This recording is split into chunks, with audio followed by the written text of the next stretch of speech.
with impunity.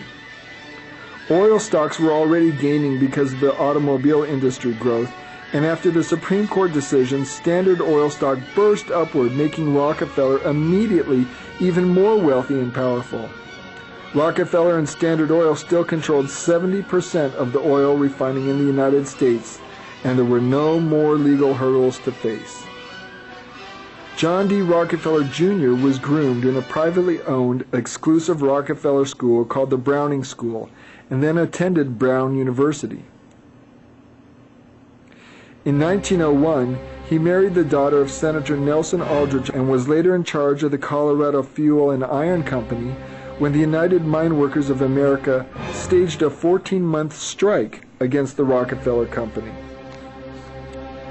An assault on the striking coal miners was ordered on April 20, 1914, and during the attack by the Colorado National Guard on a tent colony of the coal miners and their families at Ludlow, a battle ensued, claiming the lives of 17 miners or family members, 3 guardsmen, and a bystander.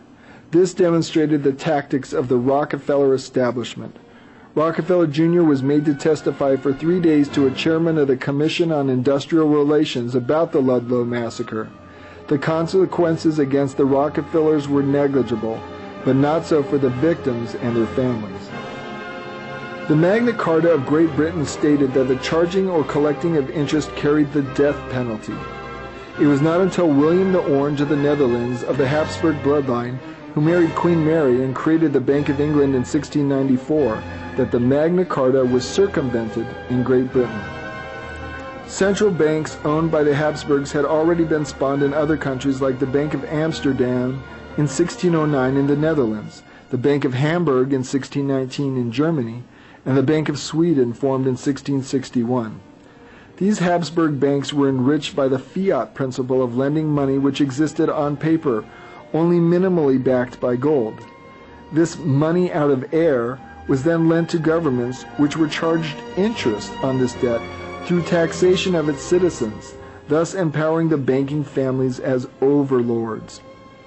Alexander Hamilton, as Secretary of the Treasury, created the Bank of the United States, which was privately owned and lent money to the United States, creating immediate debt, but it caused so much poverty and rebellion that it was shut down. However, the Second Bank of the United States was created to fund the War of 1812, owned by the Bauer Rothschilds family of Frankfurt, Germany. Germany had also lent money and mercenaries out during the Revolutionary War of the United States. In 1832, President Andrew Jackson vetoed a bill to extend the charter of a Rothschild Second Bank of the United States, from which the U.S. had borrowed monies to wage the War of 1812. Jackson denounced the central bank as unconstitutional and a curse to a republic, inasmuch as it is calculated to raise around the administration moneyed aristocracy dangerous to the liberties of the country. The Rothschilds family retaliated when in 1835 an assassination attempt was made by Richard Lawrence. The attempt failed and Jackson successfully pulled the United States funds out of the Second Bank.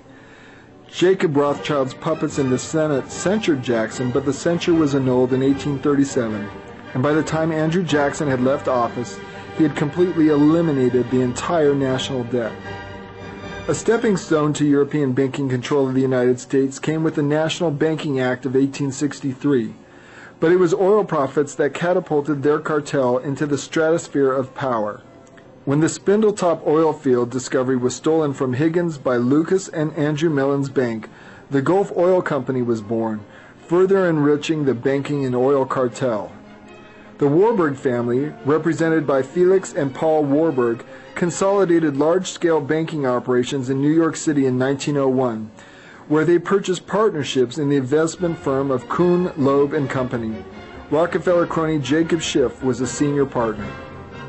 The German banker Paul Warburg, representing centuries-old European banking families, began advocating for central banking in the United States as early as 1907, propagandizing in the New York Times with articles like "A Plan for a Modified Central Bank."